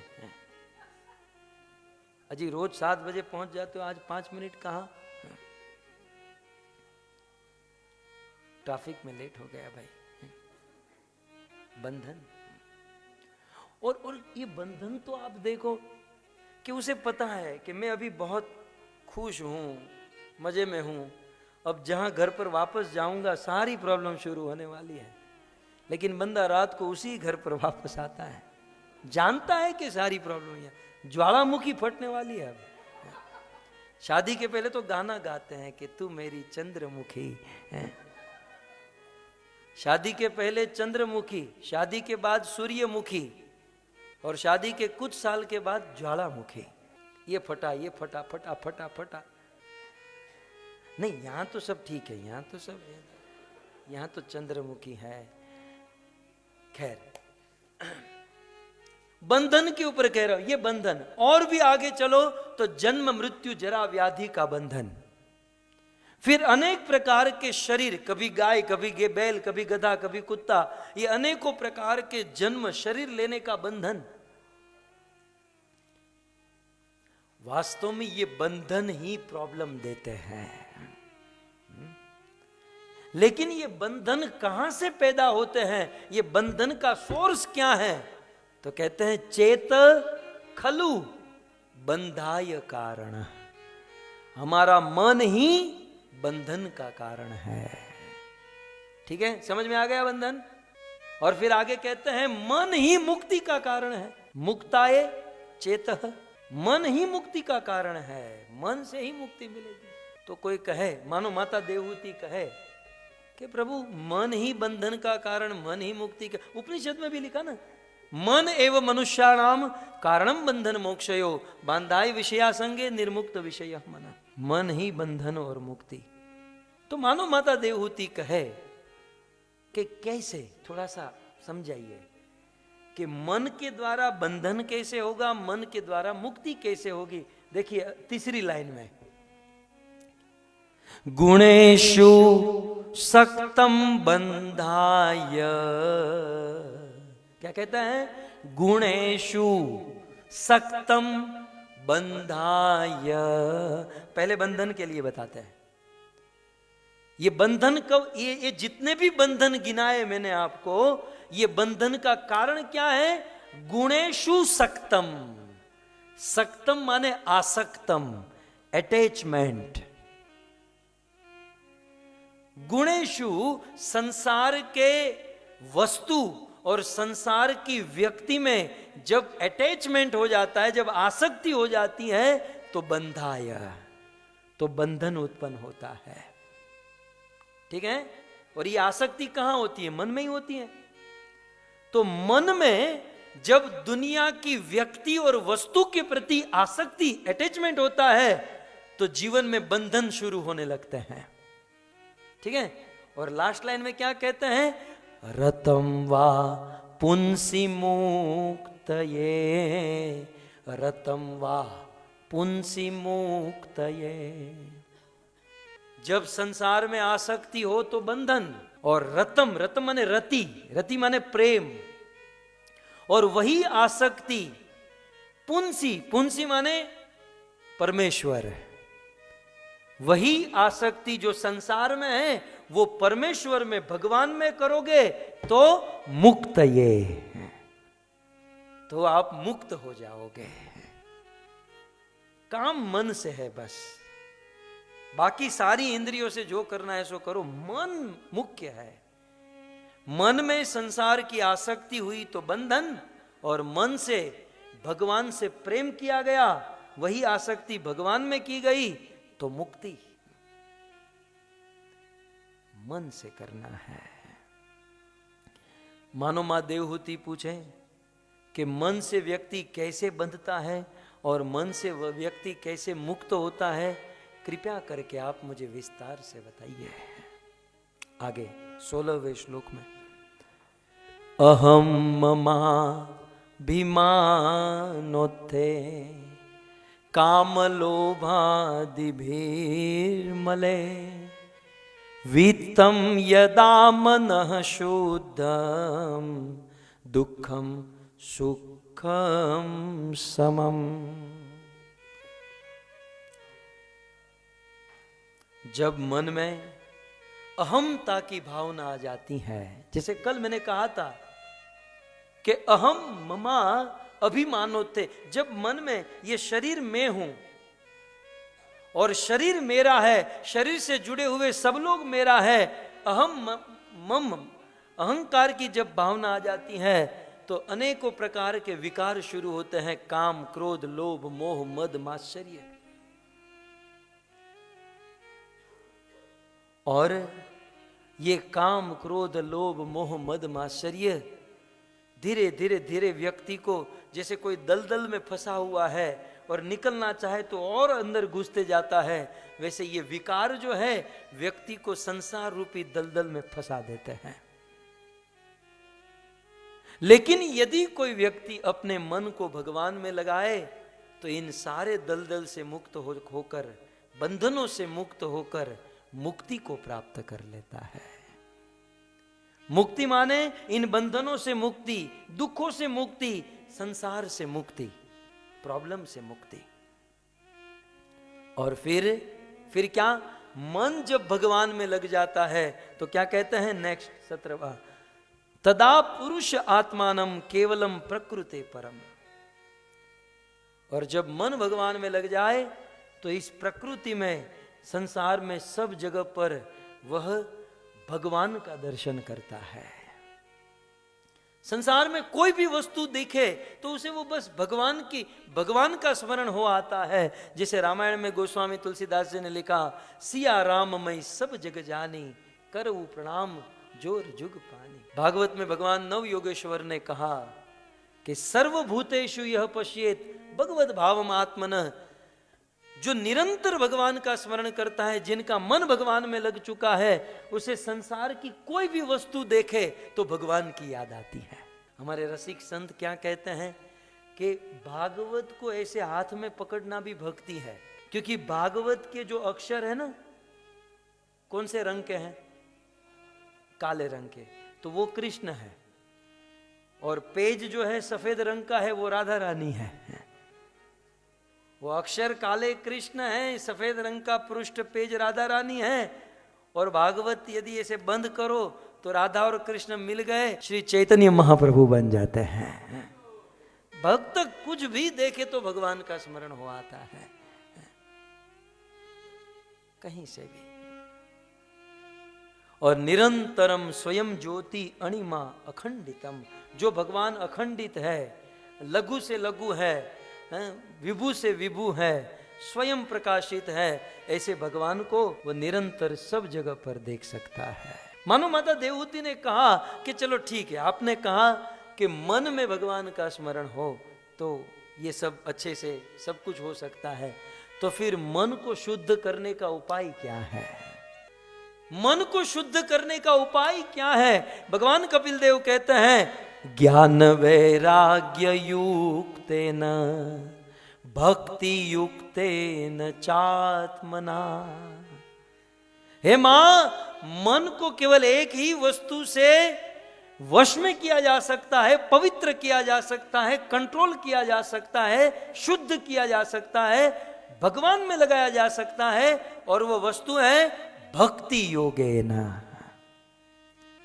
भक्ति के द्वारा ही मन को शुद्ध किया जा सकता है। एतस्मात् परम कश्चित मन शुद्धते न विद्यते। इस धरती के गोले पर मन को शुद्ध करने का और कोई उपाय नहीं है। एकमात्र उपाय भक्ति योग।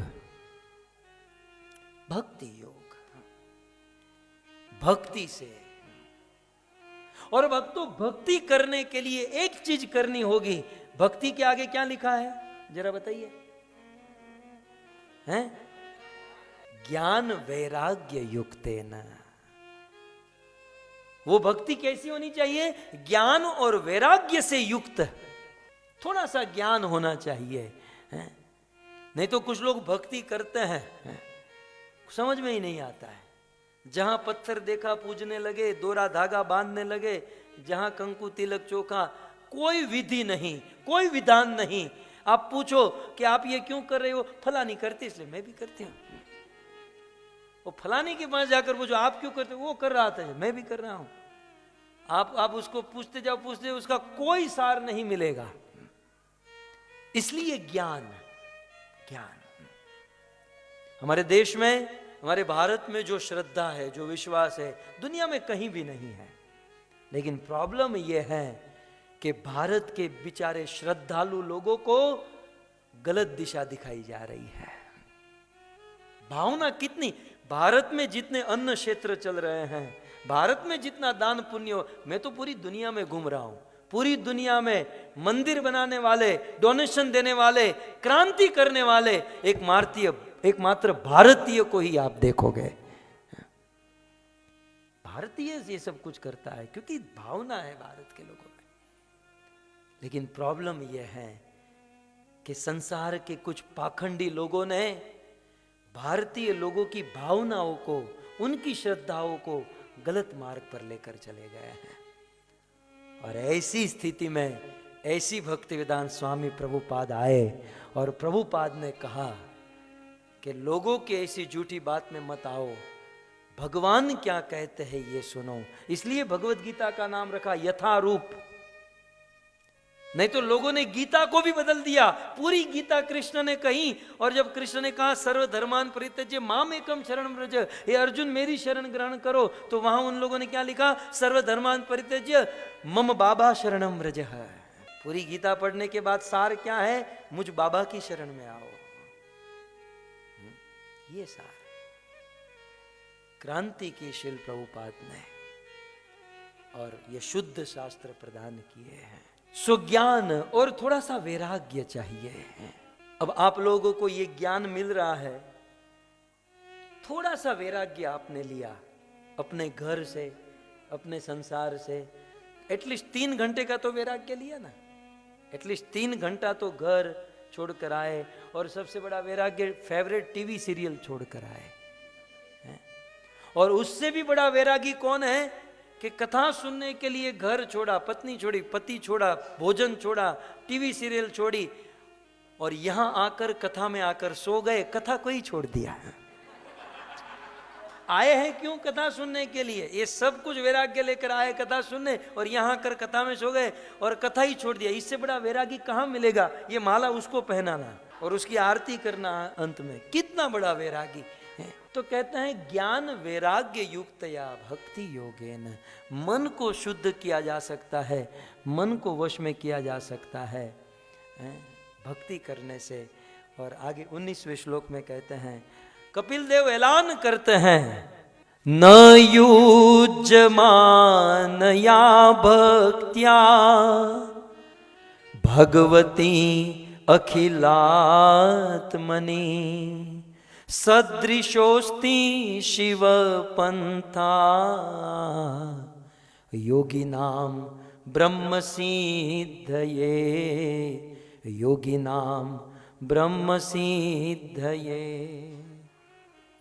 भगवान कपिल देव ऐलान करते हुए कहते हैं, नहीं युज्यमान या भक्त्या, इस धरती के गोले पर मन को शुद्ध करने के लिए भक्ति के अलावा और कोई उपाय नहीं है। न युज्यमानया, नहीं है कोई उपाय, भक्त्या, भक्ति के अलावा।